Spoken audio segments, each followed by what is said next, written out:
ਅਗਲੀ ਖਬਰ ਵੱਲ ਚਲੀਏ। ਕੈਲੀਫੋਰਨੀਆ ਦੀ ਇੱਕ ਫੈਮਿਲੀ ਨੇ $7.6 ਮਿਲੀਅਨ ਆਪਣੀ ਜੇਬ ਦੇ ਵਿੱਚ ਪਾ ਲਿਆ, ਜੋ ਉਹਨਾਂ ਨੇ ਐਰੀਜ਼ੋਨਾ ਤੋਂ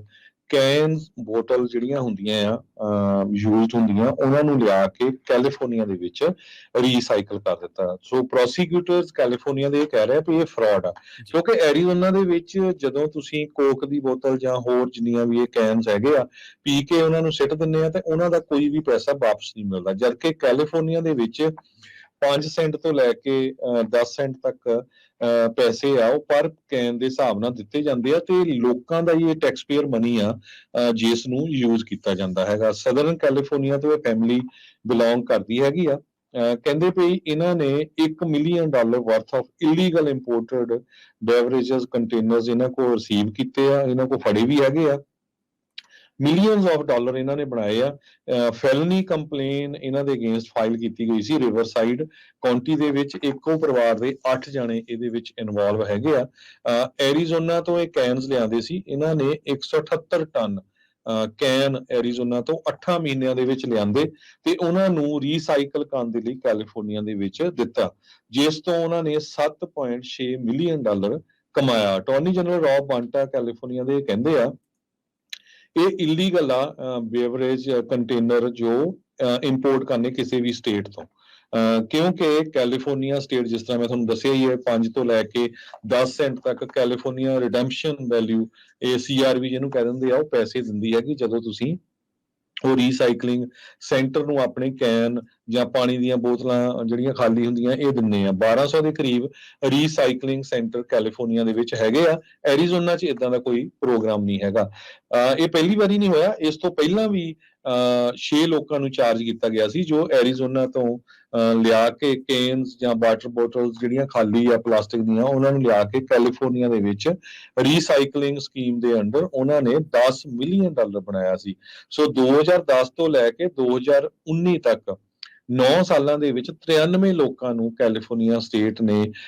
ਇੰਡਾਈਟ ਕੀਤਾ ਹੈਗਾ, ਉਹ ਕਨਵਿਕਟਡ ਹੋਏ ਆ ਰੀਸਾਈਕਲਿੰਗ ਫਰਾਡ ਦੇ ਵਿੱਚ। ਇਹ ਰਿਪੋਰਟ ਜੋ ਹੈ ਇੱਕ ਨਾਨ ਪ੍ਰੋਫਿਟ ਕੰਜ਼ਿਊਮਰ ਵਾਚਡੌਗ ਨੇ ਤਿਆਰ ਕੀਤੀ ਹੈ। ਜੀ ਸੈਨ ਹੋਜ਼ੇ ਦਾ ਰੁਖ ਕਰਾਂਗੇ। ਸੈਨ ਹੋਜ਼ੇ ਦੇ ਵਿੱਚ ਪੁਲਿਸ ਨੇ ਇੱਕ ਅਜਿਹੇ ਨੌਜਵਾਨ ਨੂੰ ਗ੍ਰਿਫਤਾਰ ਕਰਨ ਦਾ ਦਾਅਵਾ ਕੀਤਾ ਜਿਨੇ ਪਿਛਲੇ ਦਿਨੀ ਇੱਕ ਬੰਦੇ ਉੱਤੇ ਕਾਤਲਾਨਾ ਹਮਲਾ ਕੀਤਾ ਸੀ ਤੇ ਕਈ ਲੋਕਾਂ ਨੂੰ ਉਹਨੇ ਭੱਦੀਆਂ ਗਾਲਾਂ ਜਿਹੜੀਆਂ ਕੱਢੀਆਂ ਸੀ।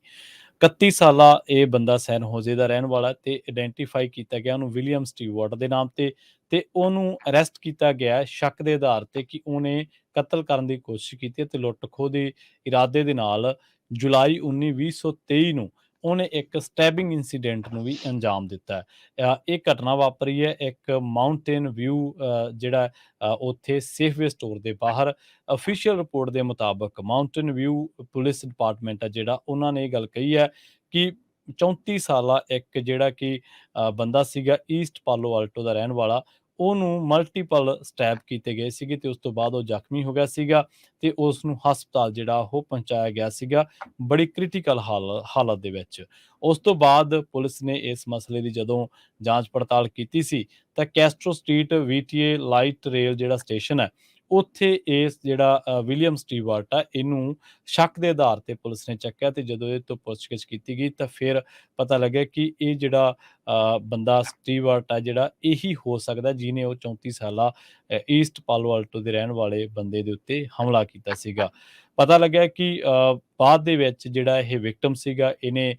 ਰਿਕਵਰੀ ਕੀਤੀ, ਇਹਨੂੰ ਘਰ ਭੇਜਿਆ ਗਿਆ ਤੇ ਮਾਊਂਟੇਨ ਵਿਊ ਜਿਹੜਾ ਪੁਲਿਸ ਡਿਪਾਰਟਮੈਂਟ ਆ ਉਹ ਇਸ ਘਟਨਾ ਦੀ ਹੋਰ ਪੱਖਾਂ ਤੋਂ ਵੀ ਜਾਂਚ ਕਰ ਰਿਹਾ ਹੈ ਤੇ ਸ਼ੱਕ ਇਹ ਪ੍ਰਗਟਾਇਆ ਜਾ ਰਿਹਾ ਕਿ ਜਿਹੜਾ 31 ਸਾਲਾ ਸੈਨ ਹੋਜ਼ੇ ਦਾ ਰਹਿਣ ਵਾਲਾ ਵਿਲੀਅਮ ਸਟੀਵਰਟ ਹੈ, ਲੰਘੇ ਜਿਹੜੇ ਕੁਝ ਸਮੇਂ ਦੇ ਵਿੱਚ ਕੁਝ ਚੋਰੀ ਦੀਆਂ ਵਾਰਦਾਤਾਂ ਜਾਂ ਲੁੱਟ ਖੋਹ ਦੀਆਂ ਵਾਰਦਾਤਾਂ ਹੋਈਆਂ ਨੇ, ਖਾਸ ਕਰਕੇ ਜਿਹੜੀਆਂ ਰਾਤ ਨੂੰ ਵਾਪਰੀਆਂ ਨੇ, ਉਹਨਾਂ ਦੇ ਵਿੱਚ ਇਹਦਾ ਕਿਸੇ ਨਾ ਕਿਸੇ ਤਰੀਕੇ ਦਾ ਹੱਥ ਹੋ ਸਕਦਾ ਹੈ। ਅਸਲ ਦੇ ਵਿੱਚ ਪੁਲਿਸ ਨੂੰ ਇਹ ਲੱਗਦਾ ਕਿ ਉਹੀ ਗਰੋਹ ਹੈ ਜਿਹੜਾ ਓਲਡ ਏਜ ਲੋਕਾਂ ਨੂੰ ਜਾਂ ਹੈਂਡੀਕੈਪ ਨੂੰ ਜਾਂ ਉਹਨਾਂ ਲੋਕਾਂ ਨੂੰ ਜਿਹੜੇ ਸਟੋਰਾਂ ਤੇ ਤਾਂ ਆਉਂਦੇ ਨੇ ਪਰ ਉਹਨਾਂ ਦੇ ਕੋਲੇ ਕੋਈ ਸਾਧਨ ਨਹੀਂ ਹੁੰਦਾ, ਮਤਲਬ ਪੈਦਲ ਹੁੰਦੇ ਨੇ, ਤਾਂ ਉਹਨਾਂ ਨੂੰ ਉਹ ਹਨੇਰੀਆਂ ਥਾਵਾਂ ਤੇ ਜਾਂ ਸੁੰਨਸਾਨ ਰਾਹਾਂ ਤੇ ਆਪਣਾ ਨਿਸ਼ਾਨਾ ਬਣਾ ਲੈਂਦੇ ਆ। ਜੀ